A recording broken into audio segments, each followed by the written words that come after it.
It is so easy when you hit a plateau to start to wonder, my body went through so much. Hormones could still be all over the place, so maybe this is just my new weight for good.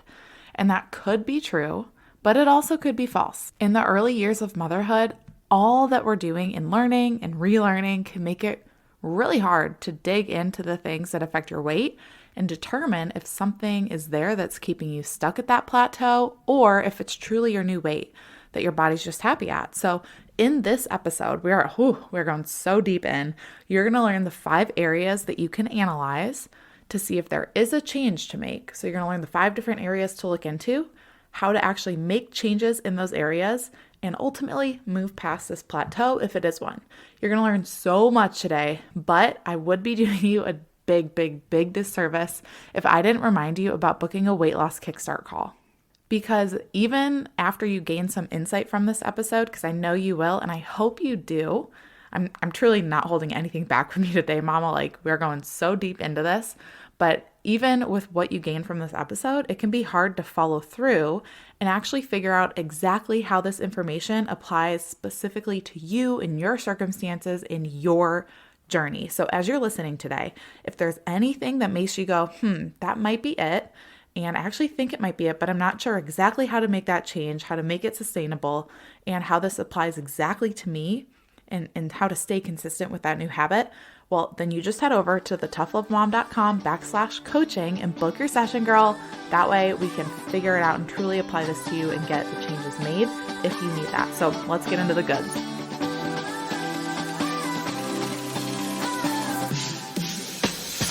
Hey mama, welcome to the Tough Love Mom podcast. I know you're here because you're ready to get consistent and finally lose that weight, and you're not afraid of a little tough love. You know what to do to lose weight, but following through on those things feels impossible. You wish you could just feel like your strong, confident self again and want to be a good example for your little ones, but you get thrown off by mom guilt and the unpredictability of motherhood. It's frustrating. Taking on your journey postpartum is hard, but it's not impossible. Hey, I'm Liz, and I've been where you are. I gained a lot of weight in my pregnancies, 90 pounds and then 60 pounds. I needed to lose that weight to take control of my health and honestly just wanted to feel like myself again. With a sustainable approach to weight loss, simple consistency, and working on my mindset, I lost it all in just over a year both times, and I'm here to help you do the same. I believe that we have an ingrained ability to figure out what we need to do, make it happen, and do it in a way that awes the world. If you're ready to stop falling off the wagon, create solid routine and healthy habits, and finally feel your best inside and out, all while enjoying dino nuggets on your salad, you are in the right place. We're about to transform your journey, my friend. Get pumped up. It is tough love time.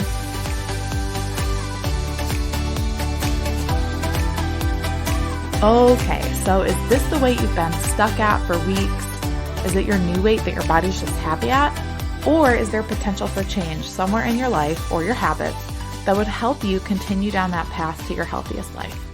If you've listened for any amount of time, you better know that I don't want you just picking a weight and to aim for it because you were once that weight in the past or you just decided on it. Like, we're not pulling numbers out of hats here. Okay, we have to have purpose, a deeper purpose behind picking a specific number. If you do, we don't just pull numbers out of hats, okay? But I do want to encourage you that if you're working towards this and you're stuck, we can find a solution. So at about 9 months postpartum, both times after both of my boys, my weight loss plateaued for a long time. I don't remember specifically how long after my first was born, but after my second, there was a plateau that was like at least 4 months. And a few times, total transparency, during that plateau, I got really frustrated. And I truly started to wonder if this was just my new weight.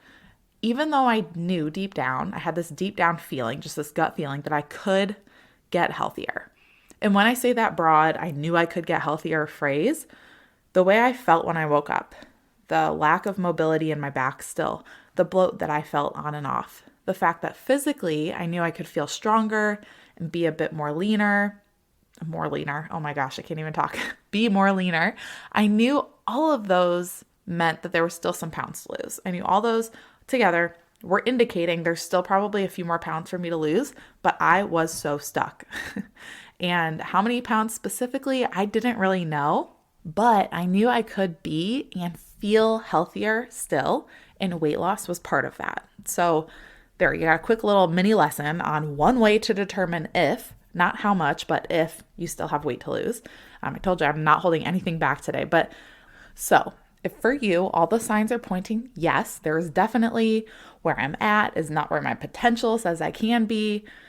If all the signs are pointing to yes, what can we do? What areas should you analyze deeper to see where changes could be made? So I'm going to do a quick overview right now of the 5 areas, and then we're going to dive into how to analyze these areas broadly, like the mindset you need to be in, and then we'll go into each area specifically and how to make those changes. So the 5 areas that I want you to analyze. The first is nutrition. You knew that, right? It's nutrition.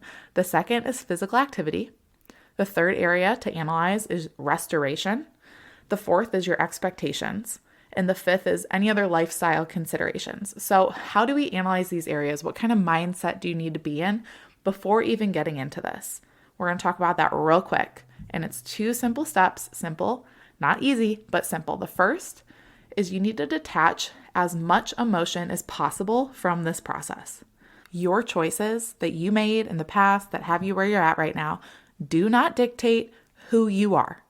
So choose right now to let go of any thoughts that are going to come up in the future as we're doing this that tie your choices that you've made or ways things have been or the habits that you've had in each of these areas. Let go of any of those thoughts that tie those choices in the past to what you're capable of or your worth.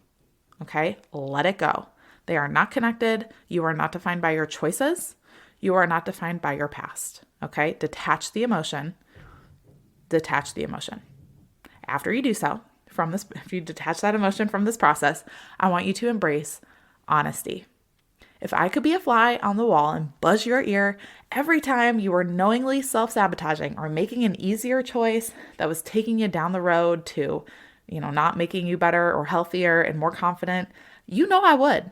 I would, but I can't, and I don't want to be a fly. So I can't be a fly on your wall. I can't buzz your ear and bother you every time you're self-sabotaging. So you have to be empowered to do this for yourself. And to be honest, this is the hardest part. It's the hardest part, but it is foundational. So mentally prepare yourself to get uncomfortable. It is worth it, and it is hard. But if you aren't able to be honest with yourself, the rest of this episode will not matter because the changes you're going to try to make will not last. I see it all the time. So get honest with yourself. First, you gotta let go of that emotional attachment to, letting all these feelings and thoughts be like, oh, that makes me bad or good. No. Let go of the attachment, detach the emotions from this process, and then embrace the honesty that you've got to sit in for a little bit while we address these areas, okay? Now, this whole being uncomfortable with being honest, this is a big reason why I offer my weight loss Kickstart calls, because what we dig into gives you the ability to sit in that self-honesty for our time, for those 45 minutes.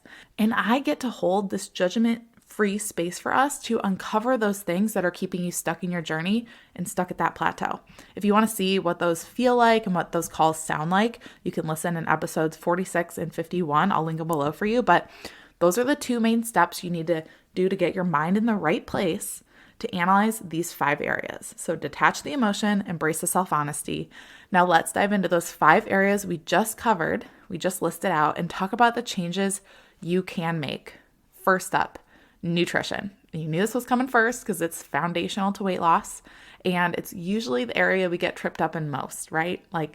Me personally too. So I'm right there with you. If this is your weakness, if this is the area that you're like, yeah, that's probably what's holding me back, let's dive into it. So, because at the end of the day, remember, we keep it simple here. Weight loss comes down to energy consumed versus energy used. And if we don't address that area, the calories we're taking in versus the ones we're expending throughout the day, taking care of our kids, exercising, walking around, cleaning the house, going to work, whatever, loading the kids into the car seat, that should count as exercise. Where you at on my Apple Watch? For real. But they really should make a workout that's loading the kids into the car because that is a workout. But at the end of the day, that is the foundation. And there's a lot of areas, and we're going to talk about them in a second, that we might not realize that we're actually off. in the expending more than we're consuming if you're wanting to lose weight. So again, this is where honesty is vital, and where I'm going to remind you one more time that the choices in your past or the habits that you have right now do not determine who you are or your worth. Okay? Remember that. So a few things to get specific with and to analyze and to reflect on and to go, this is ringing a bell, or oh my gosh, this is like hitting me in my gut right now. That's probably what I need to address. So I'm going to go through a couple of these, and if something comes up for you, make a note, type it in the notes in your phone or whatever, so you can come back to this and decide how you're going to make a change. So are you eating enough throughout the day, or are you forgetting for long periods of time and then eating a lot because you're starving?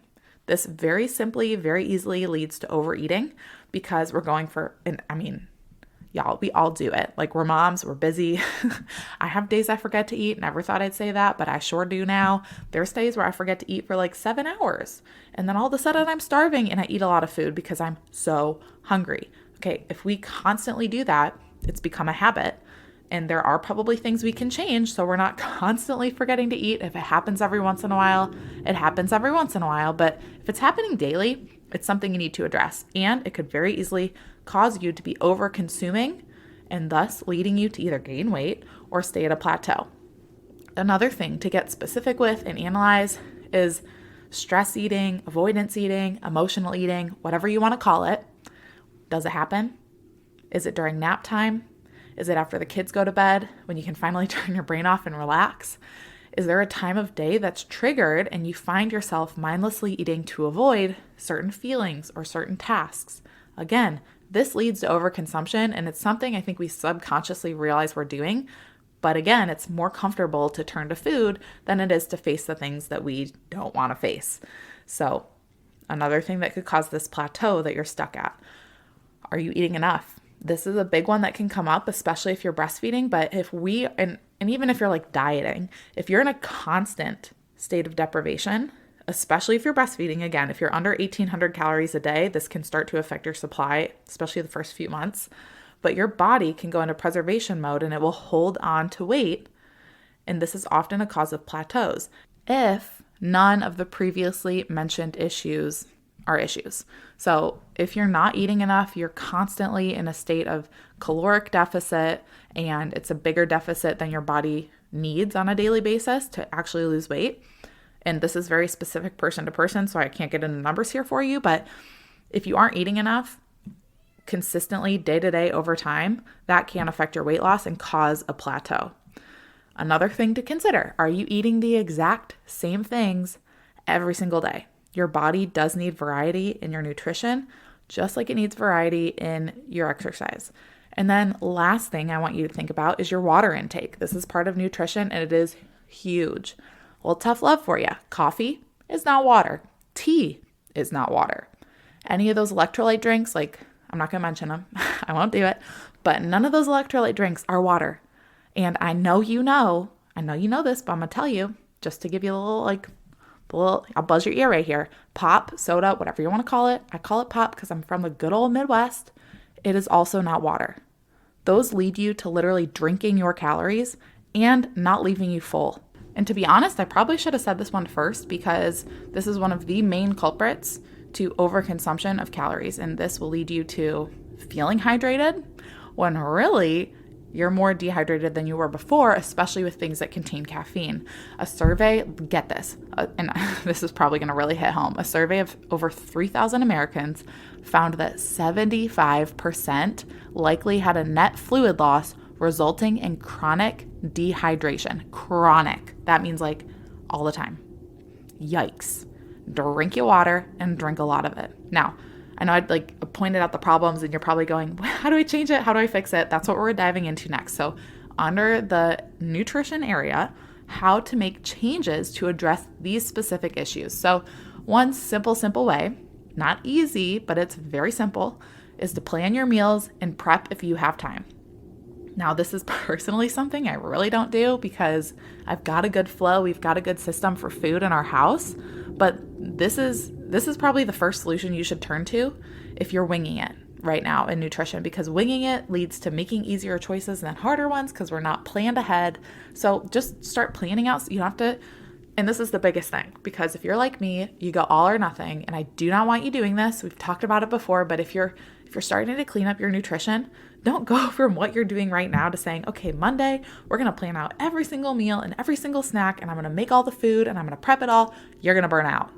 Don't do that. Start with one meal, start with one snack, start with one time of day that you're going to start cleaning up, that you're going to prep for. When I got back into this after both kids, it was breakfast. I started with a healthy breakfast that was well-rounded to start our day well, because it made me feel better the whole day.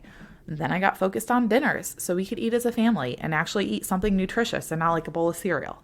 And then I got focused on snacks because we started leaving the house, and this was like a months long process. So start planning your meals, prep if you have time. Another change that you can make, and these are like specific changes that you can say, okay, I noticed what my problem is. Nutrition's probably your issue, the bigger issue. That's one of the 5, right? It's gonna be a long episode, so buckle your seatbelt. But we talked about the issue. So if you identified which issue it might be, see which of these solutions line up with what you need right now. So the next change that you can make, solution you could find, is finding staple meals that are simple and easy and that nourish your body and that you enjoy. Again, like I said, after both kids, I started with making a staple, simple breakfast that nourished our bodies and that I love. And we still do it to this day.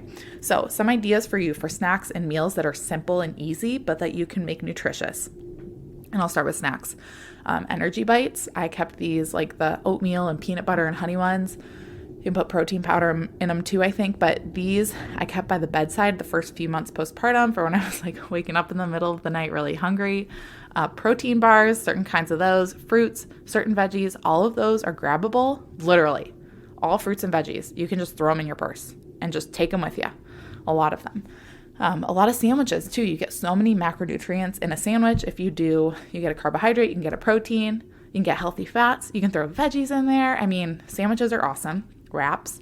And if you don't mind leftovers, casseroles, quiches, crock pot meals, these are all phenomenal. They're simple, they're easy, and you can make them nutritious and find nutritious recipes. So again, that second solution is find a staple meal or snack that is healthy, that will nourish your body, and that's simple, that you can just start working in consistently to your day-to-day. The next change you could make, and this one's awesome, is to food journal.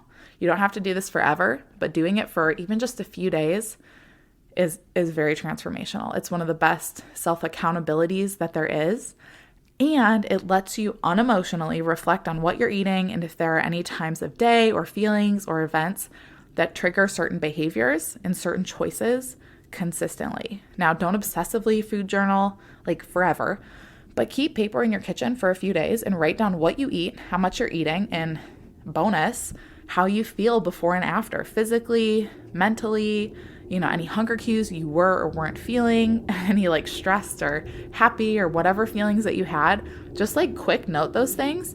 And after a few days, you'll start to reflect and see connections in what you're eating, when you're eating it, why you're eating it. And this will make you more mindful and lead to more control over time in what you're putting in your body, giving you more attention to your hunger cues and why you're eating, and lead to less mindless eating. So food journaling is a great quick implementation you can make as well to help address this area of nutrition. Another change you can make, and I got, 3 more left for the nutrition area. So again, like I said, this is the biggest one we're tackling, is calculate exactly what you need on a caloric level.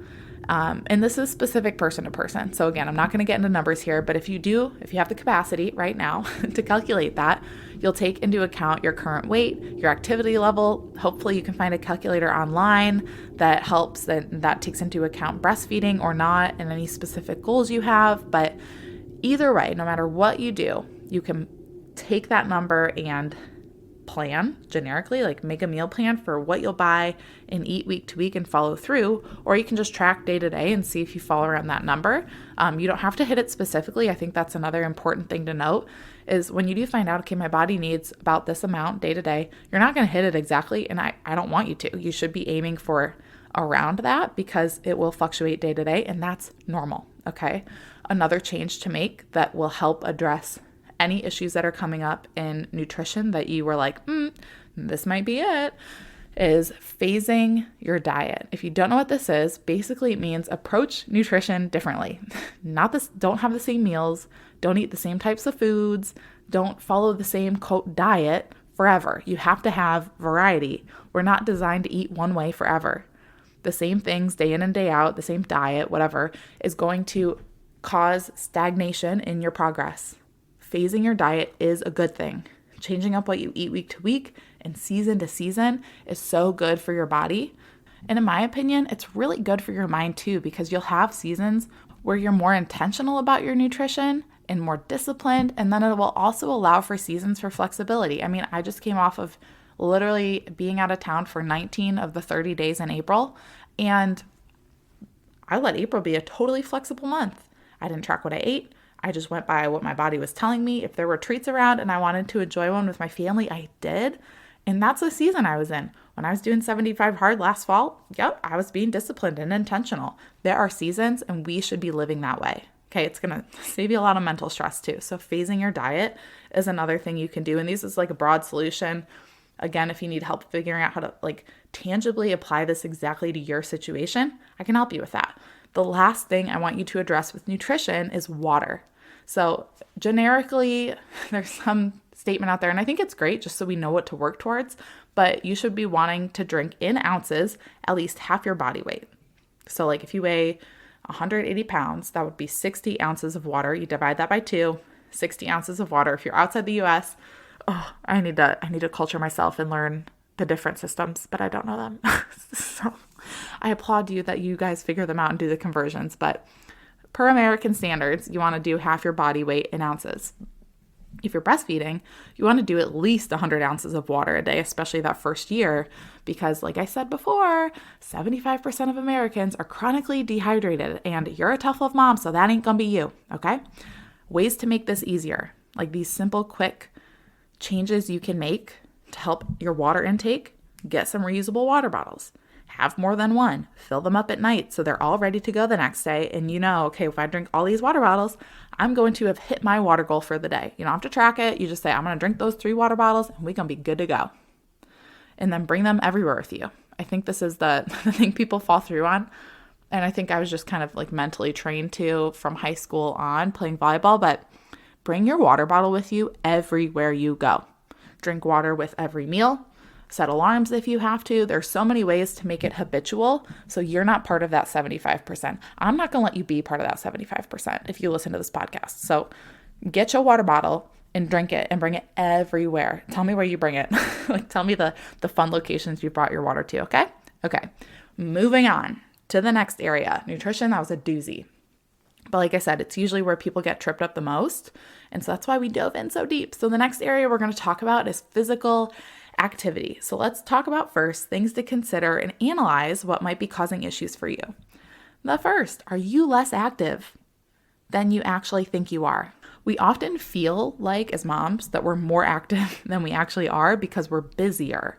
But busyness doesn't always equate to physical activity, okay? We are on our feet more, absolutely. We do have more of a mental load and more on our to-do list most of the time, but this does not always equate to being more active. Again, the foundation of weight loss is being in a deficit, and if you're assuming that you're expending more caloric energy than you actually are, this could be leading to taking in too many calories. It literally leads to those numbers being off, even though you think they're a different way. So that's the first thing to consider. Are you being less active than you actually think? The next one is, are you doing only one kind of physical activity? You're probably like, oh, variety. Yes, just like your diet and your nutrition, you need to phase your physical activity. You cannot train the same way or the exact type and intensity and moves for a long time. You cannot keep doing the same workout and expect to see progress, okay? I'm just going to say it like it is. Your body is going to adapt to what you're doing. I literally am saying this because I am speaking from experience. When I was Ironman training, I was training the same way, the same amount of hours, not giving myself rest. I was doing the same strength workouts, and guess what? I plateaued. Physically, I wasn't looking more toned or lean or stronger. I actually started to get that skinny fat look. Just personally, that's how I would have described it for myself. And like I said, if you're doing the same thing every day, your body will adapt. your body's really smart. It really is mind-blowing how smart and intuitive your body is. And over time, if you're working out the same way month after month after month, the result is that the caloric output will not be as much as it was when you first started working out that way, okay? Another thing to consider with your physical activity that might be the root issue is, are you pushing yourself hard enough? This is the last one we're going to talk about. In a safe, healthy way, of course, but this is similar to doing only one kind of physical activity. So are you pushing yourself? Are you using the same weights? Are you only walking or only jogging at a certain pace and never doing intervals or never pushing yourself to like get out of your comfort zone with your workout? Your body gets used to that and it will stop changing. So tough love moment here to remind you, you are stronger and more capable physically than you realize and that you give yourself credit for. Let me say that again. You are stronger and more capable than you are giving yourself credit for. So push yourself. If you are not familiar with the 40% rule, welcome to my world. I love it. But what the 40% rule is that when you feel like you're at your max physically, when you feel like you are at 100%, when your brain is telling you that, you are really only at your 40% capacity of what your body's capable of. So start thinking about that next time you're working out. Now, again, like I said, push yourself in a safe and healthy way. You don't need to be like doing this every single day, day in and day out, because again, you will plateau, you'll burn yourself out. But if you're never pushing yourself, if you're only working at 5% capacity, stop. You need to push yourself to 15% every once in a while, then to 20%, and then to that 30% capacity where you feel like you're almost at your edge, but you're not. And you don't need to do this every workout, but you should be doing things every once in a while. You should have a workout here and there that has a burner session or something that's going to push you when you get in, and will get you into this mindset of, oh my gosh, can I do this? I don't feel like I can, but I'm going to try. And then you do it. And then you follow through and you're like, wow, I'm more capable than I realize. We do this daily in motherhood.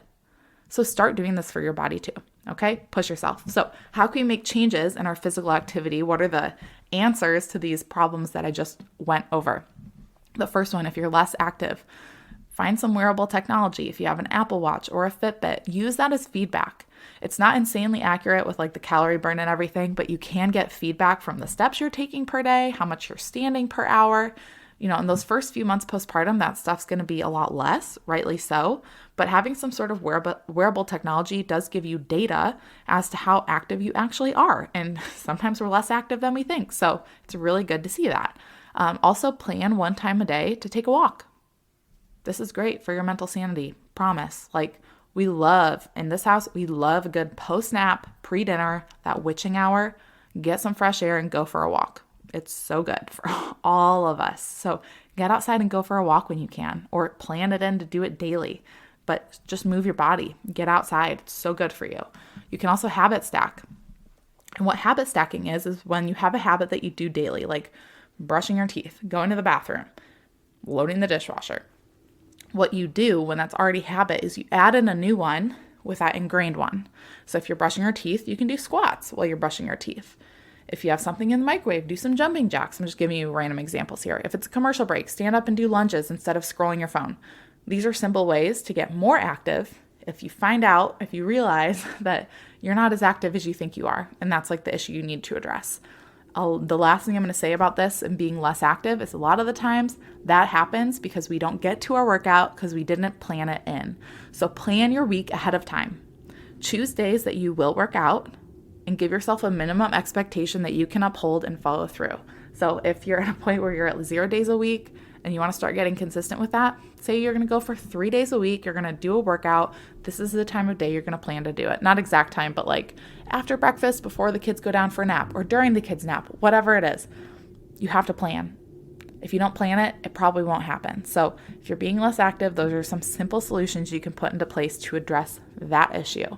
The next solution is if you need to change up your fitness, if you need to get some variety in there or push yourself harder, sign up for classes. This is one of the most fun things that you can do, like in-person ones, because there's something about working out with others in person that allows your brain to go, oh, I'm more capable than I realize and more doable. And Oh my gosh, you're getting community too, which we all need as moms. Okay. So, and accountability and diversity in your workouts. I mean, it's like you're getting all the bonuses from all the sides, addressing all the issues. So sign up for a few classes a week or once a week, whatever it is that you can make happen, because that will help you get that variety in your training and also allow you to push yourself a little harder.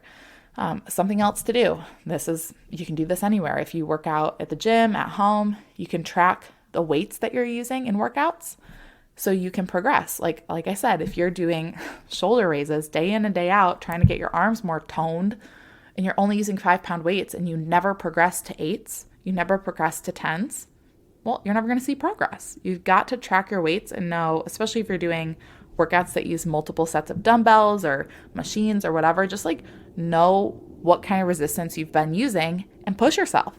Change it up, up the weights, have rest weeks, whatever. But if you're tracking, right, we can't change what we don't track. If you're not tracking, you might think in your head, and you might from habit from doing the same thing for so long, but when you're tracking, you're writing it down on paper, you can see how you're progressing. And that in itself gives you this positive feedback that's really encouraging. So that's my little 2 cents there. Another change that you can make if you need to change it up or push yourself harder is follow a workout program. They are created with purpose, and that purpose is progress and results. The quality of a program is important.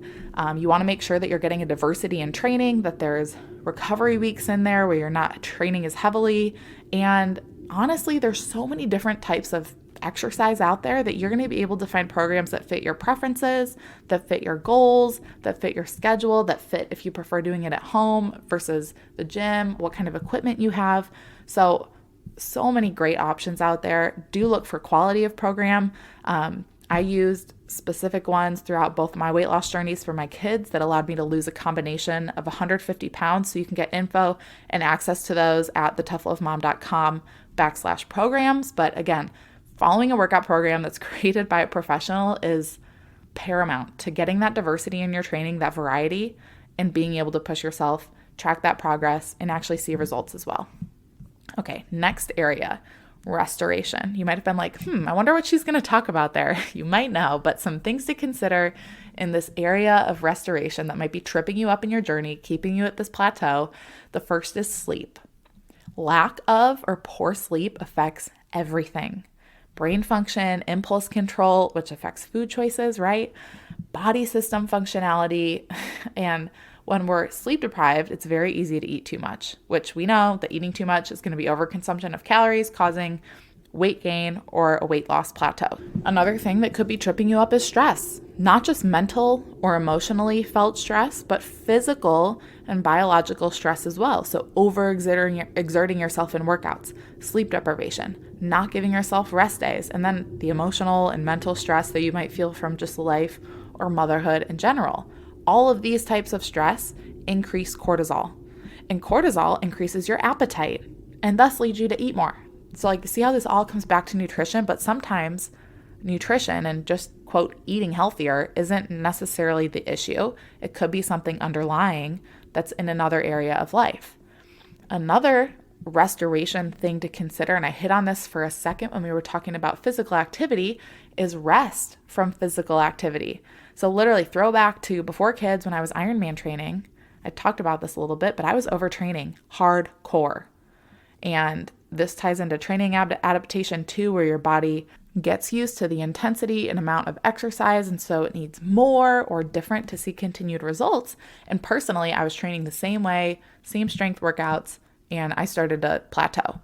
Both in my performance, and how fast I was able to race, that plateaued big time. So that's honestly was the biggest indicator that I should have gone, I should probably rest more, but I was not really aware of that, good at it, not as knowledgeable about how much rest played a huge role in seeing progress, both, in my body, but in how I was performing and how I was feeling day to day. That's huge. So rest is really important. And maybe this will blow your mind, or maybe it'll be like, yeah, I finally heard it for the last time. I'll accept it. But rest days do not slow down or dampen your progress. Okay, rest days actually help you make progress. I know it sounds so counterintuitive, but it is true. Rest days do not slow down your progress. They're not going to make you gain weight. They're not going to throw you off course. They are good for your body, okay? So how can we change some of these issues? How can we make put some habits in that are going to help us?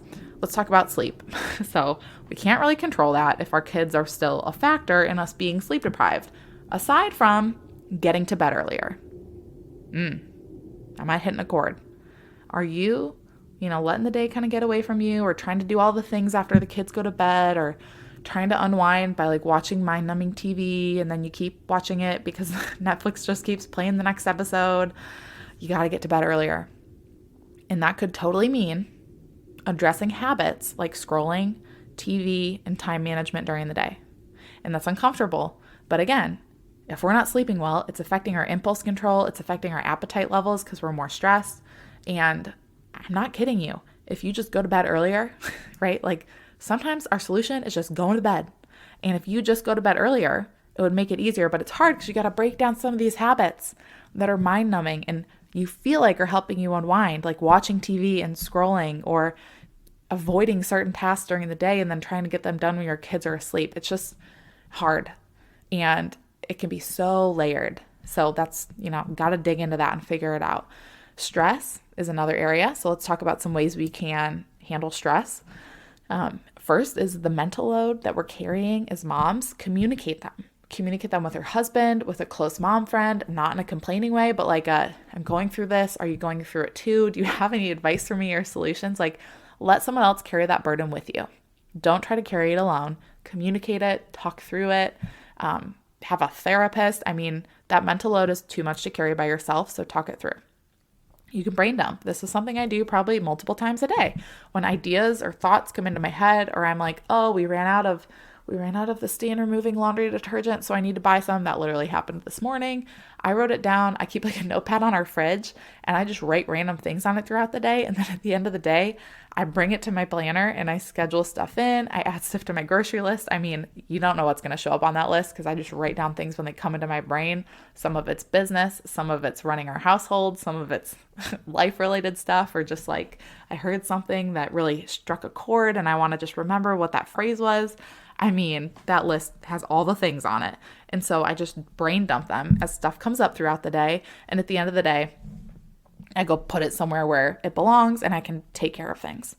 And another thing that can help you deal with the mental load is saying no more often. And that's such a generic statement, but I think we as moms all are constantly learning that. Also determine what fills your cup and schedule it in. I think we know what fills our cup. We're really good at determining that. Self-care, that phrase, self-care or mom time, whatever it is, we're starting to grasp that. But something I'm personally learning right now is I need to put it on our calendar as a family or I won't get that. And it's okay to prioritize yourself and to truly say, okay, if we're going to prioritize the kids' activities and my husband's stuff and this and that, I can prioritize stuff that will fill my cup too. So schedule it in. Okay, those are some tangible ways to deal with stress. Oh man, I like scratched the surface. So, it's not my specialty, but those are some ways we can deal with that. So again, our cortisol is not as high, leading to appetite increases, lower impulse control, just that mental draining energy that we carry around when we're chronically stressed. Now rest. When it comes to physical activity in this restoration category, follow a workout program that plans in rest. This is such a simple solution. If you are completing a workout program and following the calendar that's laid out for you, it's very likely it's probably not a great workout program if rest is not scheduled in, because all professionals know that rest is key to seeing progress. So if you're following a workout program, do the rest days. Do active recovery. If you've not heard what that is, active recovery can be walking, it can be foam rolling, it can be yoga or stretching or breath work. I mean, so much that is considered active recovery. And if you're not following a workout program, plan in your own rest days from physical activity. Like I said, stretching, walking, breathing, yoga, but plan it in. You have to rest. Now, next area that we're going to talk about is expectations. And this might sound not super specific, but we'll get there. So there are some areas that can come up around our expectations that you're like, okay, is that directly affecting my weight loss? Yes, it can. So the first is timelines. that you're expecting for weight loss. And I know we talk about this a lot, so you're probably like, I know what she's going to say, which is awesome if you do, because that means you've probably already embraced this. But the first is you need to be patient. If you're expecting to lose weight at a certain point, you got to let go of that. You know that logically things like this take time. So snuff out those emotions with your logical brain. It can be hard as women because we're like emotional beings usually, but you can be logical about this process. So practice that and implement that and live by that logic side of your brain when it comes to weight loss timelines. Now, how often you're getting on the scale could, in a way, this is kind of a stretch, but I do think it's a huge factor for a lot of women. If you're getting on the scale too often, it's like waiting and watching a pot boil, right? Like you're never going to see the water actually boil if you keep staring at it, waiting for it to start, or you're making mac and cheese for dinner. You got to walk away. Same with the scale. Stop getting on it every day. Stop getting on it every other day. Like there's your time of the month, your period, time of the day. If you've had a bowel movement, any soreness that you're feeling in your body, how much water you had the day prior, if you drank water right before getting on the scale, all these things affect your weight day to day and even hour to hour. So getting on too often could be causing you frustration, and that frustration, that disconnect between the actions you're taking and not seeing the number move every single day is going to cause stress, mental stress. And we know that stress can lead to actions and choices that we don't want to be making that can self-sabotage. So stop getting on the scale so often. How to make changes with your expectations. So again, with timelines, drop it. Set smaller incremental goals, like 2 pounds at a time. That's a great way to start. 'Cause, I had 90 pounds and then 70 pounds to lose after both kids. That's a lot. I did not look at those goals and say, all right, 70, let's go. I was like, all right, 2 pounds, let's go. Smaller incremental goals, okay? When you weigh yourself, in my opinion, don't do it more than once a month, and do it like the same time a month at the same point in your cycle every single time. Because, and if you want to do it more often, weekly at most. I even think that's too often, but your weight can fluctuate weekly. So you really can't put all your weight, all of your hope, is that the word? You can't put it all on that number you're seeing. There's so many other factors that are going to help indicate the progress that you're making. And yes, you're working towards weight loss. So ultimately the number changing is what you want to see. And that is what you will attain. Like that is what you are working towards. And you are capable of making that goal happen. If you do, going back to the beginning, feel like there's a part of you that can be healthier and weight loss is part of that, the number will eventually change, but you can't keep looking at it, okay? Stop watching the pot boil. Get your focus off of the outcome and get it focused on the process that you're doing day in and day out to make it happen, in your action, and the fact that you're following through and doing the hard things. Like you need to focus on that, not the number that you're seeing day in and day out. Too often. Okay. Last area we're going to look at and analyze is other lifestyle considerations. So this can be breastfeeding. It could be medications that you're having to take right now in this season. It could be travel, and it could be the time of year, like the season of life that you're in. So how to change these things? Well, they really aren't changeable. So you're going to have to change your mindset. Okay. But all these things that we already dove into can help address these foundational factors that are part of weight loss. So you can control what you can control, like legitimately. Breastfeeding, like if you're doing it right now and you're not planning on stopping, or pumping and you're not planning on stopping, you can't change that. So go look at other areas to analyze and change. If you're on medications, whatever type, for whatever reason, and those are affecting your weight or affecting your mindset or whatever it is, because those do have side effects and they can affect different things in our bodies and in our brains. And there's so many things, right? There's so many, that's why I'm being very generic here, but you can't control that. So you have to go look at other things you can control. Same with travel. Like I said, we were just out of town for 19 of 30 days of a month. That's so much. I wasn't always in control of when I had the option to eat lunch, or what was on my plate, or what was served. Well, I do have control of what's on my plate, but what's served for certain meals. Not always in control, but that's okay. That was the season I was in. And again, time of year or season you're in, you just have to consider those things. And they can't be changed most of the time. But outside of those, there are other factors that you can control. So, that was a lot. You just got all the knowledge. maybe save this episode, like click the 3 dots and save it so you can come back to it again and just like swallow everything I just threw out at you. It's okay if you feel like you were just drinking water from a fire hose, because I felt like I was just spewing out from a fire hose. So let's make this simple. How can you implement what you just learned? I know there was something in this episode that struck a chord. You were like, okay, is it my nutrition? Is it physical activity? Is it restoration? Is it my expectations? Or is it something else in my life that I'm not in control of right now? Which of those 5, so technically the first 4 areas, do I think this issue is coming from? So identify that. And I actually need to rewind. First up, if you forgot or if you stopped doing this, detach the emotion and then embrace the self-honesty, or else none of this will matter. Now, take a second, because we're going to backtrack in here. So take a second and let all those emotional thoughts come in that do tie your past and your choices to your worth. All the ones that have come in during this episode, let them go. Shed a tear, or a lot if you need to, because I'm right here. You're not alone. Okay, deep breath in. Deep breath out. Now get honest with yourself. It's time to acknowledge what's really going on, what the real habits, helpful or not, that are currently automatic in your life. If we don't call them out for what they are, we cannot change them.